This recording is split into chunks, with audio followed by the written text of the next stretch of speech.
Pessoal, sejam mais uma vez muito bem-vindos ao canal da Anatomia Virtual. Se inscreva no nosso canal, deixe seu joinha e seus comentários.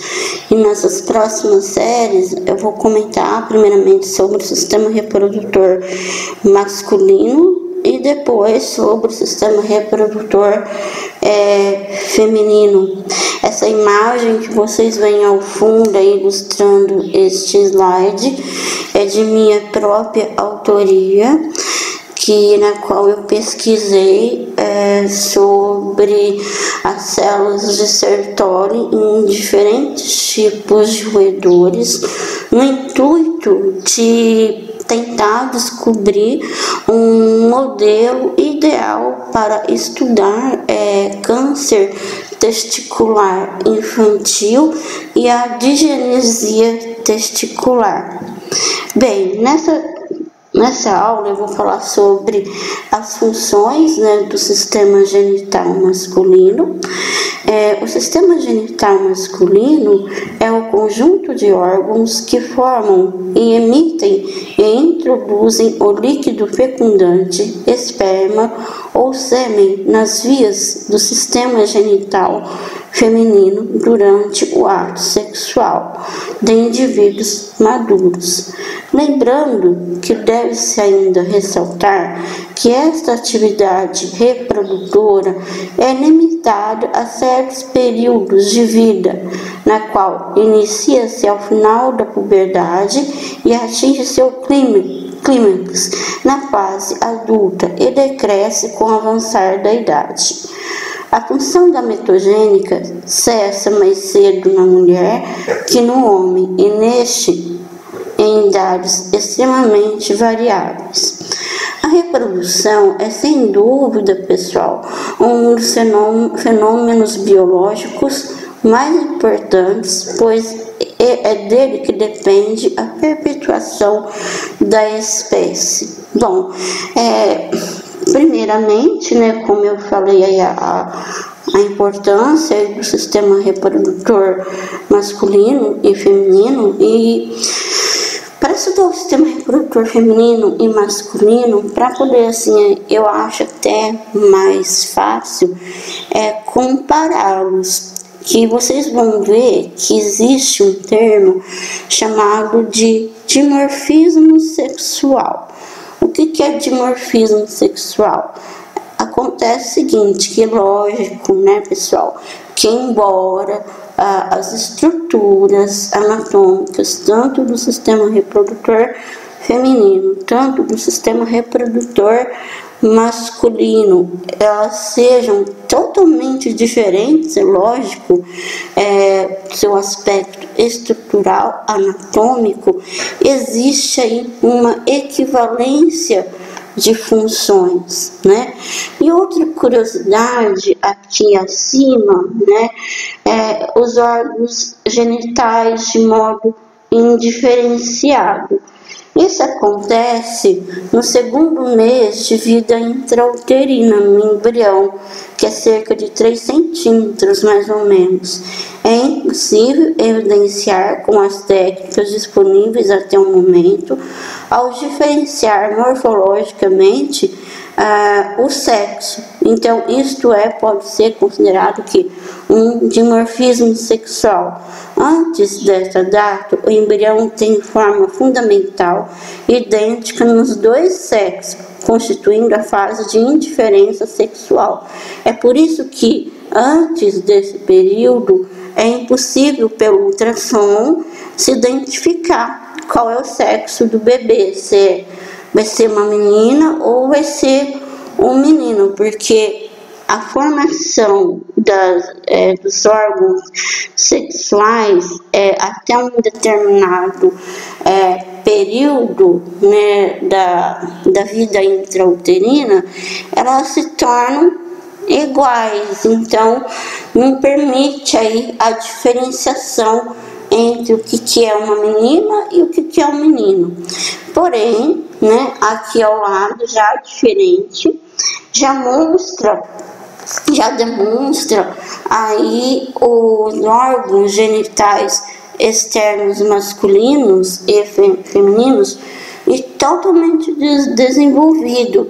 E nessa figura eu gosto bastante, disponível tanto no Google Imagens, mas como no Netter, que é um grande livro de anatomia, que demonstra aí as analogias, né, as estruturas homólogas que existem tanto no sistema reprodutor masculino como no feminino. Isso não se refere apenas aos órgãos externos, mas dá para correlacionar algumas estruturas internamente, como eu vou explicar aí no decorrer da nossa aula. Então aqui só para um exemplo, né, bem ilustrativo, né, que a gente tem o escroto no homem. Aqui nós temos lábios maiores, né, do pudendo. Aqui em azul nós temos o corpo do pênis, né, que é o corpo esponjoso do pênis, e aqui em azul representando aí a mesma estrutura, que é o corpo do clítoris, porque o clítoris nada mais é que um pênis que não se evoluiu. Enfim, nós temos aqui, ó, a glande do pênis, nós temos a glande do clítoris. Então, assim, como eu disse para vocês, embora as estruturas são totalmente diferentes anatomicamente, existe uma equivalência, uma homologia funcional das estruturas. Vou citar para vocês, eu elaborei essa minha videoaula de acordo com um livro que eu gosto muito, que é a Anatomia Sistêmica e Segmentar, do D'Angelo Fatini, na qual essa aula vai oferecer um contingente abrangente sobre o assunto. Não vou tecer aqui, a princípio, sobre os detalhes de cada estrutura, isto é, a vascularização, a drenagem e a inervação de cada estrutura, porque a proposta dessa aula é falar de maneira genérica de quem esses constituintes, quem são os órgãos, né, que constituem aí os órgãos genitais masculinos. Então, no sistema reprodutor masculino, nós temos os órgãos reprodutores de gametas, que são os testículos. Tá? Então, os testículos são órgãos que vão produzir o espermatozoide, assim como no sistema reprodutor masculino nós temos uma homologia, que é feita pelos ovários, que também produz os gametas femininos, que são os óvulos. Os testículos, além de ser produtores, né, de espermatozoides, eles estão encarregados aí também da definição dos caracteres sexuais masculinos. Bem, outra coisa bem importante que nós vamos frisar aqui na aula, eu vou demonstrar para vocês quem são essas estruturas. Os órgãos genitais femininos, ele é formado, na verdade, por várias estruturas que formam uma via. E essa via, ela é chamada de via espermática. E a via espermática, para que ela serve? Para a condução dos gametas. Tá? Então, através dessas estruturas, vai ocorrer uma condução dos gametas até que ele seja eliminado pela uretra nas vias genitais femininas. Só que para que isso ocorra, existe um conjunto de estruturas que formam essa via, que é os túbulos, né, seminíferos retos, contorcidos, que nós vamos falar, que vai formar a rede testicular, que forma os ductos deferentes, vai entrar numa estrutura chamada de epidídimo, ducto deferente, ducto ejaculatório e a uretra. Então, essas estruturas aqui são importantíssimas, tá? Pergunta de prova: onde inicia a via espermática? A via espermática se inicia nos túbulos seminíferos, contorcido reto e contorcidos e retos, que vai formar rede testicular, forma os ductos deferentes, cálice epidídimo, joga para o ducto deferente, ducto ejaculatório e a uretra. Esse aqui é o percurso, resumidamente, da via espermática. Se vocês conseguirem memorizar isso, eu já estou feliz. Bem, o órgão da cópula, ou seja, é o órgão que vai penetrar nas vias genitais femininas, possibilitando o lançamento nela dos espermatozoides, que é o pênis. Nós temos também no sistema reprodutor masculino as chamadas de glândulas anexas. Por exemplo, a glândula prostática, a glândula da vesícula seminal, nós temos a glândula bulboretral aqui, que cujas secreções delas vão facilitar a progressão do espermatozoide nas vias genitais. Bem, nós temos aí as estruturas eréteis, né? As estruturas eréteis, ela é formada por um tecido especial que se enche de sangue, ocorrendo então aumento do seu volume, que são os corpos cavernosos e o corpo esponjoso do pênis. E por fim, os órgãos genitais externos são aqueles que ficam visíveis na superfície do corpo, que são o pênis e o escroto, que aloja aí os testículos. Então, nessa aula eu vou demonstrar de forma rápida, de forma sucinta, cada um desses órgãos que pertence aí ao sistema reprodutor masculino. Então, os testículos, como eu disse para vocês, eles são órgãos que equivalem no sistema reprodutor feminino aos óvulos. Essa é a homologia. Então, eles são órgãos produtores dos espermatozoides que, a partir da puberdade, também produzem um hormônio, que é a testosterona, que vai ser responsável pelo aparecimento dos caracteres sexuais secundários. São dois os testículos. Eles são ovoides, facilmente palpáveis, dentro da bolsa que se aloja, o escroto, onde o esquerdo está, em geral, em nível inferior ao direito. O testículo desenvolve-se na região renal e migra para alojar na bolsa testicular o escroto. Aqui tem uma coisa assim bem interessante, esse mecanismo de descida do testículo. Às vezes pode ocorrer que essa descida do testículo até ele cair no escroto aí para ele se alojar, pode ocorrer um problema e ele ficar preso aí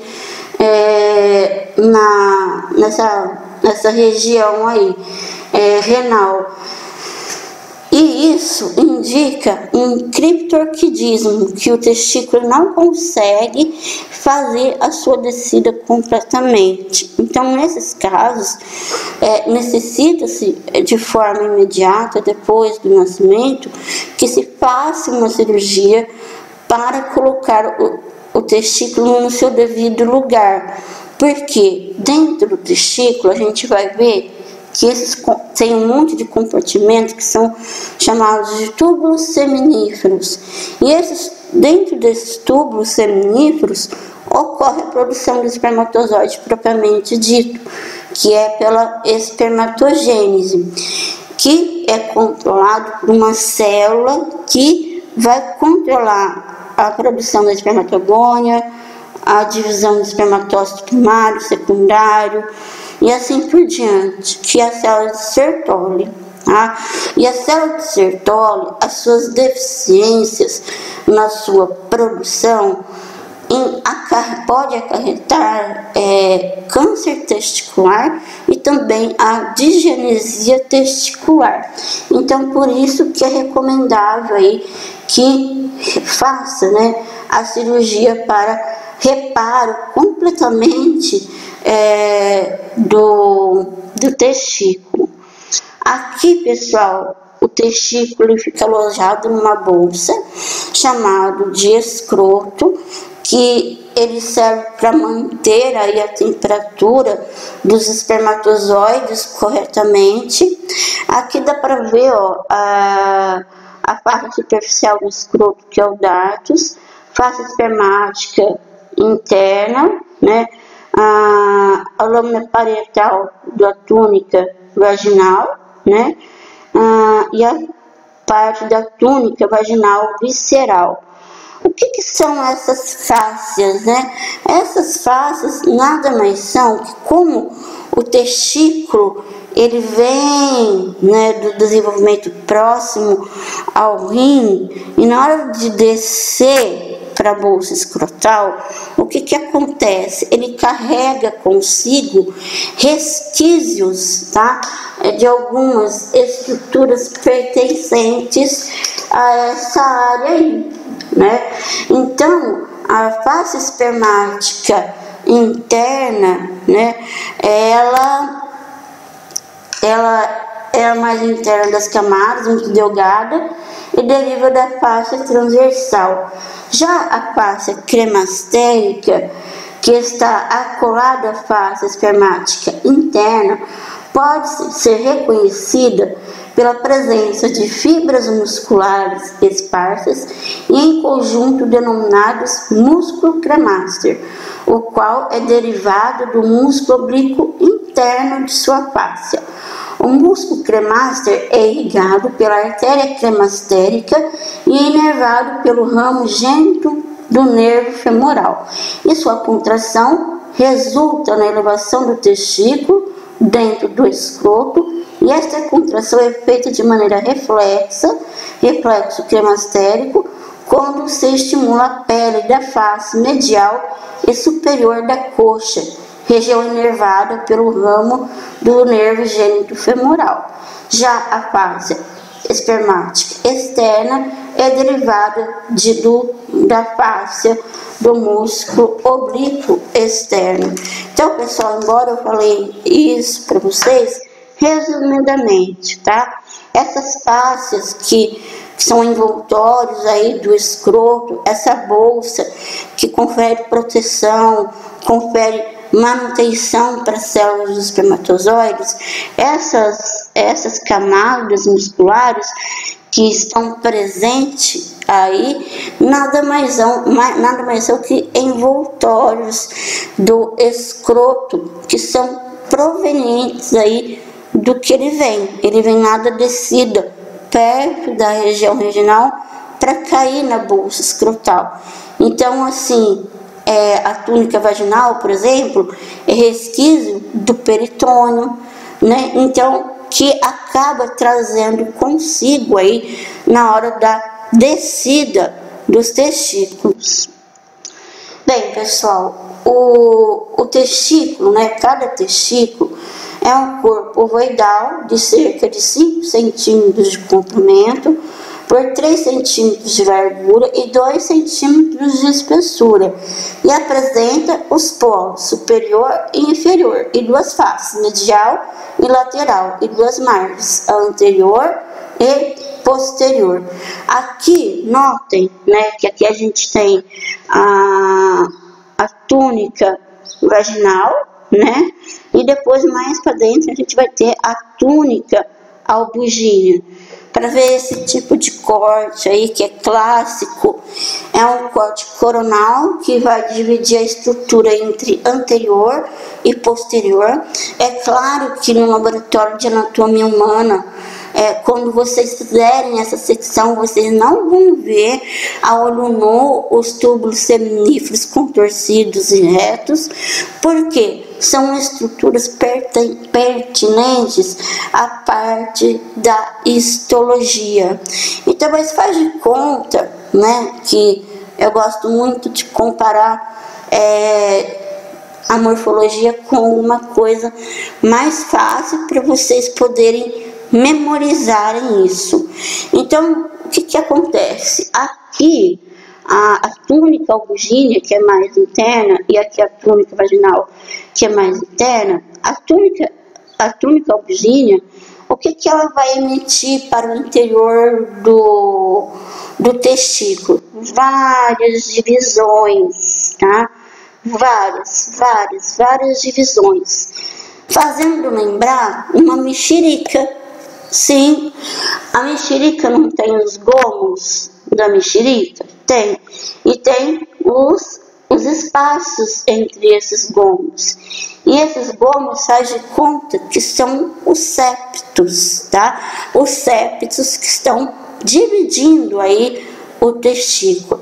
Na qual aqui, ó, no interior, nós temos o quê? Os túbulos seminíferos contorcidos e retos dentro do túbulo seminífero.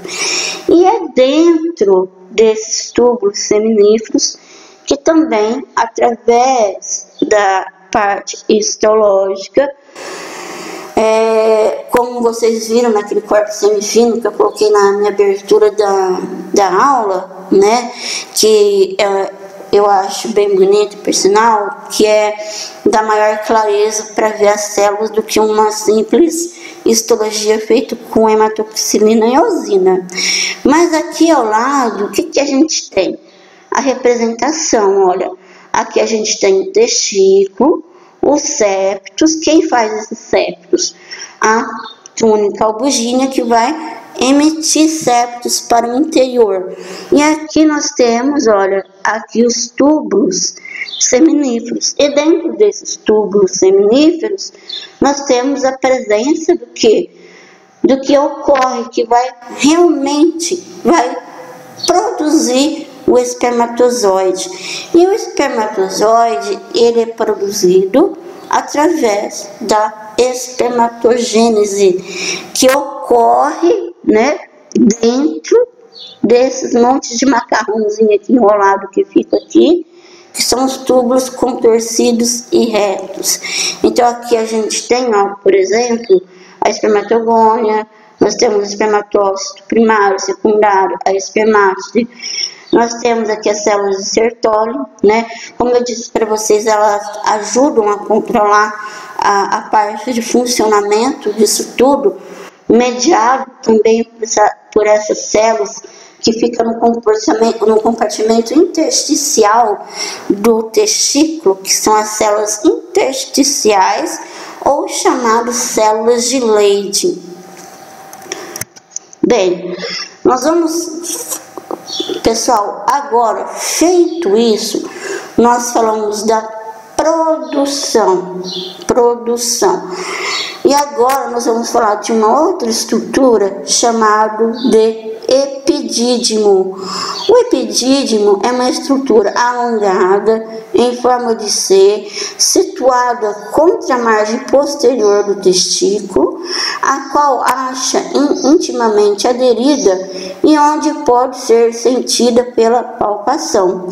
Constitui a parte da via espermática interposta entre o rede do testículo e o reservatório do espermatozoide.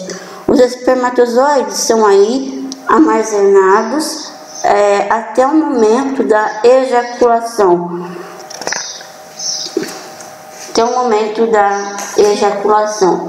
Descreve-se no epidídimo cabeça, corpo e cauda.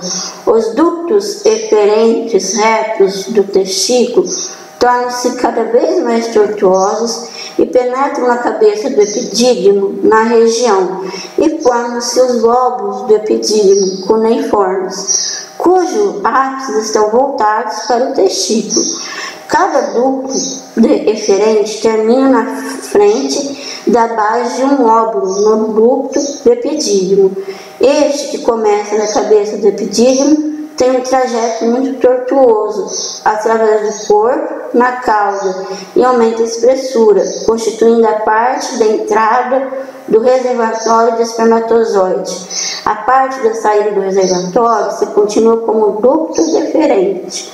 Na cabeça e no corpo do epidídimo chegam milhares de espermatozoides que passam por um processo chamado de espermiofagia fisiológica. Esse processo reduziria o excesso de produção de espermatozoide, o que garante, entretanto, o mínimo necessário para a fecundação. Então, o que isso daí significa, né? A partir do momento, pessoal, que a gente começa a falar dos túbulos seminíferos contorcidos e túbulos seminíferos retos, né, que são aqui, ó, estruturas do testículo. Lógico, o testículo é o quê? Qual que é a função dele mesmo? Produção de gametas, né? Só produção de gametas e também hormônios sexuais masculinos secundários. Quando a gente começa a falar de tubos seminíferos contorcidos e tubo seminífero reto, que vai se unir aqui, ó, formando uma rede testicular, e desse emaranhado vai aqui, ó, vai sair um monte de ductos eferentes, e esses ductos eferentes vai entrar aqui, ó, para ser armazenado nessa estrutura aqui em forma de C que nós falamos anteriormente, que é o epidídimo.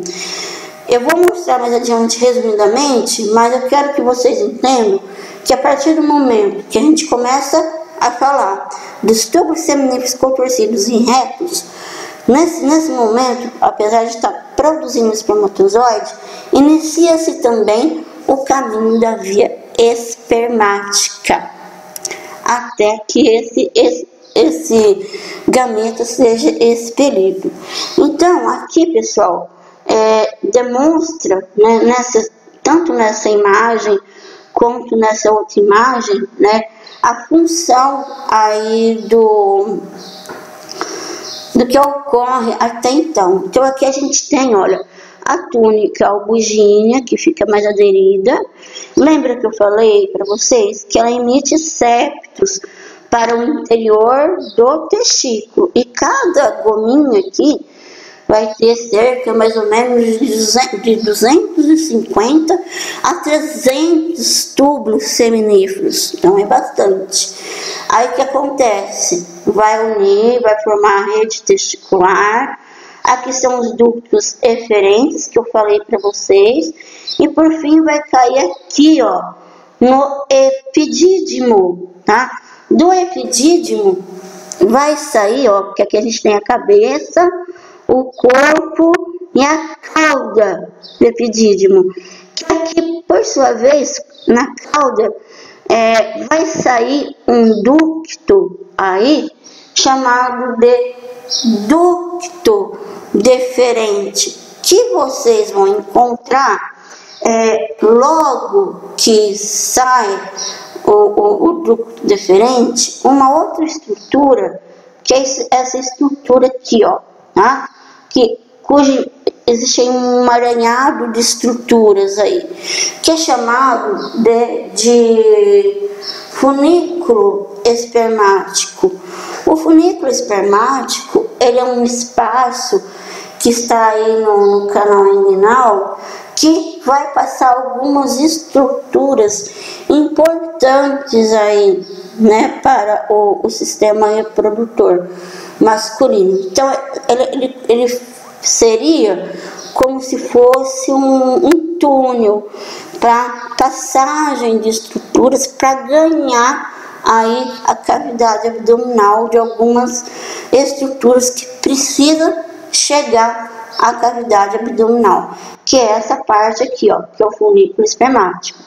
Então, dentro do funículo espermático, pessoal, a gente encontra algumas estruturas, tá? Que é o ducto deferente, que acabou de sair do epidídimo, a artéria testicular, a artéria do ducto deferente, a artéria cremastérica, o plexo tumpiniforme, o neurogênito femoral e vasos linfáticos, que são essas estruturas que são pertinentes a essa parte aí que é do funículo espermático, que fica aqui, ó, bem juntinho a cabeça, né, do epidídimo aqui, mas que já tem estruturas que estão passando por aí, que vai ser importante aí para ganhar a cavidade pélvica. Bem, nós vamos falar de uma outra estrutura, né, que é continuação, né, como eu falei para vocês, o ducto deferente. O ducto deferente, ele é formado ali no final do epidídimo, ele vai cair dentro da parte do funículo espermático, e para ele ganhar toda a cavidade pélvica. Então, o ducto deferente nada mais é que a continuação da cauda do epidídimo, que origina-se no reservatório do espermatozoide e os conduz ao ducto ejaculatório, considerando-se que os testículos estão localizados externamente à parede da pelve e que o ducto ejaculador encontra-se dentro da cavidade pélvica, tornando-se necessária a existência de um túnel através da parede do abdômen para permitir a passagem do ducto deferente. E essa passagem, como eu disse para vocês, é o canal inguinal, situado na porção mais inferior da cavidade abdominal, trajeto oblíquo, aí que vai medir cerca de 3 a 5 centímetros de comprimento. Aí compreende assim que o ducto deferente é um tubo longo, reconhecido, né, pela parte funicular. Por que parte funicular? Porque é a parte que vai passar dentro do funículo espermático, contido aí o funículo espermático, a parte escrotal contida no escroto, a inguinal, na região inguinal, e pélvica, que vai ter quando ele vai entrar aí dentro da cavidade pélvica. Então, nós identificamos 3 partes, né? A funicular, a escrotal, a inguinal e a pélvica. Funicular, contida no funículo espermático. A escrotal, contida no escroto, porque, querendo ou não, ele sai daqui do final do epidídimo, né? Inguinal, porque ele passa esse trajeto aqui na região inguinal, e pélvica, porque vai estar contida aí na cavidade pélvica. Bem, pessoal, algumas curiosidades, né? Vocês já devem ter ouvido falar em vasectomia, né? Quando o homem faz essa cirurgia para não ter mais filhos, então ocorre uma secção aqui do ducto deferente para não permitir que haja a condução dos gametas, para que ele seja eliminado. Então vamos falar agora sobre o ducto ejaculatório. O ducto ejaculatório é formado pela junção do ducto deferente com o ducto da glândula seminal. Das vias condutoras dos espermatozoides é a porção de menor dimensão de calibre, mais reduzido. Em quase todo o seu trajeto, atravessa o parênquima da próstata e vai desembocar na parte prostática da uretra, junto a uma saliência denominada colículo seminal. Então aqui, pessoal, o que acontece? Aqui, olha, vem o ducto deferente, na qual ele tem uma dilatação aqui, ó, que vai chamar ampola do ducto deferente, onde essa ampola do ducto deferente vai se unir com o ducto da vesícula seminal para formar aqui, ó, o ducto que a gente vê aqui, que é o ducto ejaculatório. Também tudo isso que eu estou falando até agora, essas estruturas até aqui, desde os túbulos seminíferos, dos ductos referentes, do epidídimo, do funículo espermático, do ducto deferente e agora do ducto ejaculatório, eles são pertinentes, tá, à via espermática. A via espermática acontece por intermédio dessas estruturas.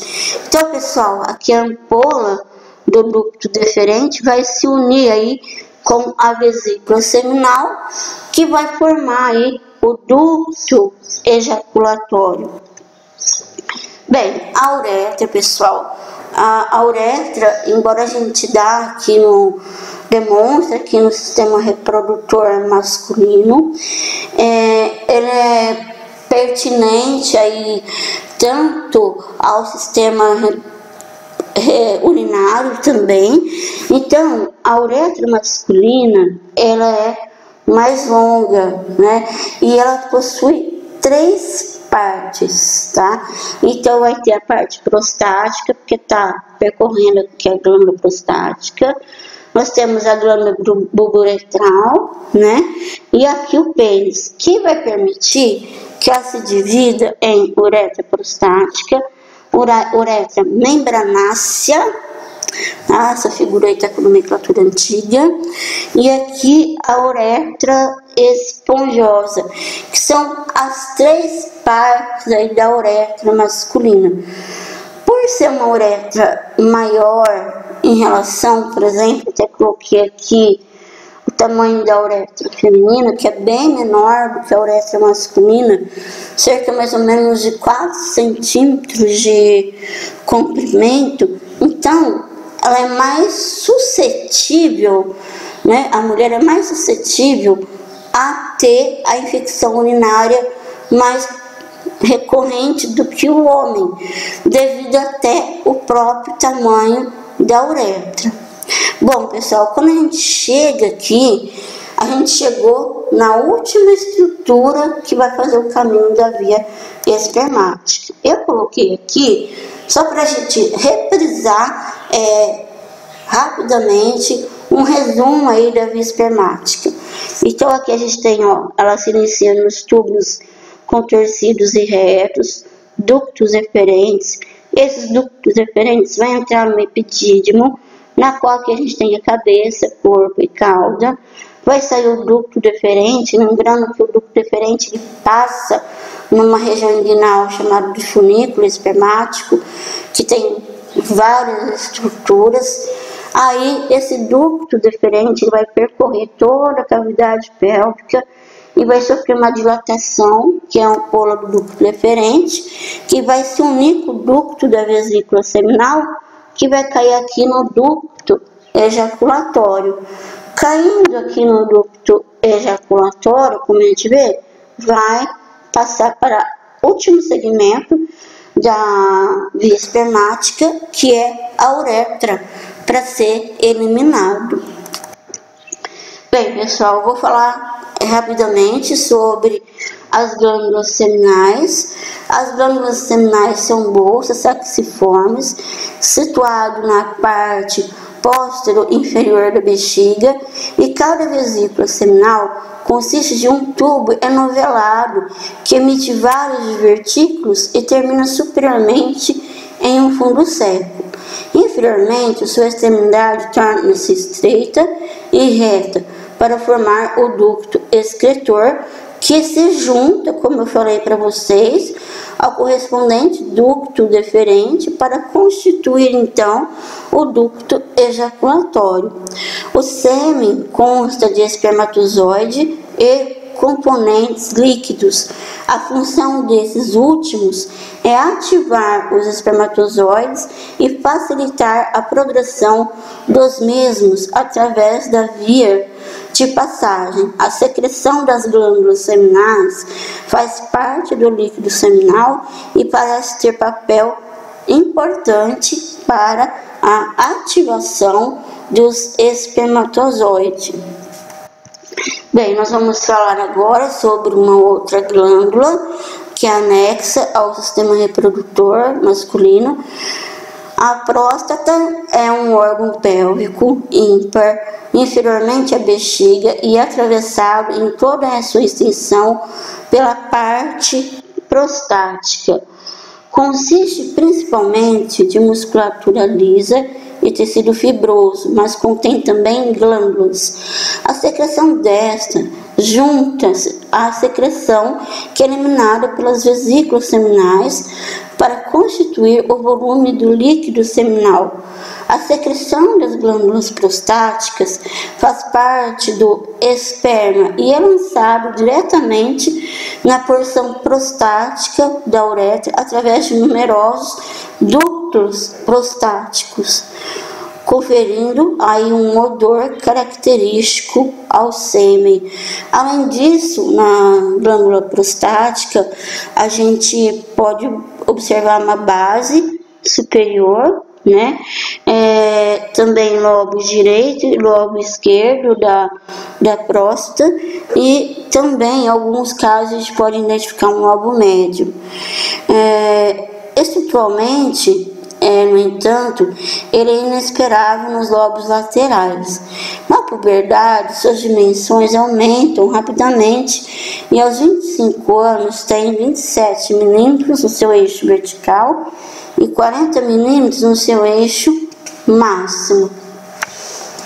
Bem, pessoal, a glândula prostática ela tem esse papel, né? Embora seja constrangedor para combater o câncer de próstata, hoje a gente tem exame de sangue que possibilita o homem colher, que é o exame de PSA, e também, apesar de ser, muitas vezes, apesar da evolução dos tempos, muitos homens não aceitam, que é a realização do exame de toque para verificar a parte morfológica da glândula prostática para ver se tem alguma alteração suspeita ou não. Então, os dois tipos de exames são importantíssimos.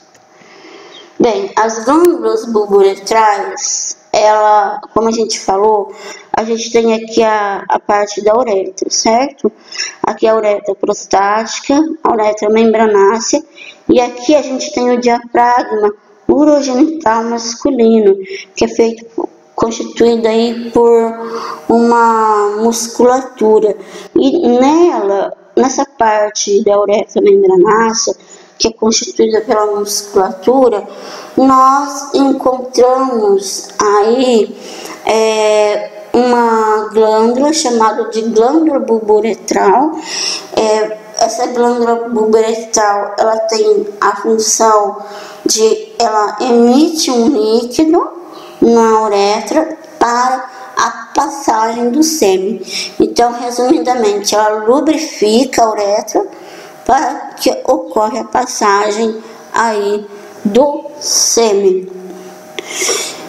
Como eu falei para vocês, existe uma analogia bastante grande. Então, a gente explicou a via espermática, o que corresponde no sistema reprodutor feminino. Por exemplo, são as tubas uterinas. As tubas uterinas, elas vão o quê? Fazer a condução dos gametas. No homem, é feita pela via espermática, que é formada por todas aquelas estruturas que nós mencionamos. A glândula bulbouretral, ela lubrifica, né? E na mulher também existem as glândulas vestibulares maiores e menores que ficam ao redor do háustio vaginal, que vai servir aí para lubrificar o canal da uretra. Bom, pessoal, eu vou falar agora sobre o órgão da cópula, que é o pênis. O pênis é formado aí por um corpo esponjoso, um corpo cavernoso, a raiz e a glande. Bem, o pênis é um órgão masculino da cópula. O pênis é normalmente flácido, mas quando seus tecidos lacunares se enchem de sangue, como a gente vê aqui nessa imagem, né, ele apresenta-se túrgido, com sensível aumento de volume e torna-se rígido, ao qual dá o nome de ereção. Basicamente, o pênis é formado por 3 cilindros de tecido erétil, né, que é os corpos cavernosos e o corpo esponjoso, envolvidos por faces e túnicas fibrosas externamente, por pele fina extremamente distensível, na qual nós visualizamos aqui, ó, o pênis flácido. Aqui a gente tem o corpo esponjoso, dá para ver a uretra aqui. Aqui os dois corpos cavernosos, na qual a gente fez uma secção transversal no pênis, tá, para poder visualizar.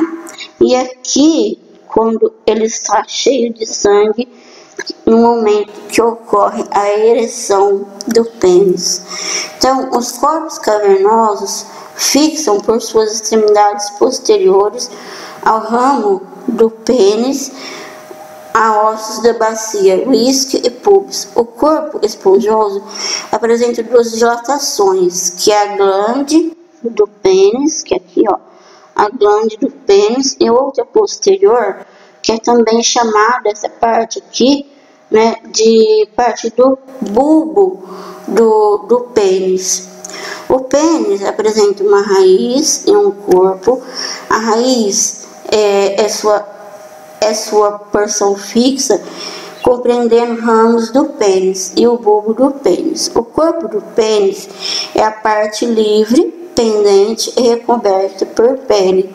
No corpo do pênis, os ramos são continuados pelos corpos cavernosos e o bulbo é continuado pelo corpo esponjoso, o qual é mais delgado que os corpos cavernosos, mas na sua terminação anterior dilata-se para constituir a glande do pênis. Como a parte esponjosa da uretra percorre o corpo esponjoso, encontra-se na extremidade da glândula uma fenda mediana, que é o ósseo da uretra. Bem, pessoal, aqui a gente demonstrei, né, as principais estruturas anatômicas do pênis. Aqui eu não vou falar sobre o mecanismo de ereção, mas fora isso aí tem uma série de implicações que conta para a ereção acontecer, mecanismo visual e outras coisas, e também influência de controle, principalmente do sistema límbico, que é a parte do nosso comportamento, das nossas emoções, a parte do sistema nervoso autônomo, atua de modo considerável neste mecanismo. Como eu disse para vocês, essa aula é uma aula geral, para vocês conhecerem quem eram as estruturas do sistema reprodutor masculino. Muito obrigada.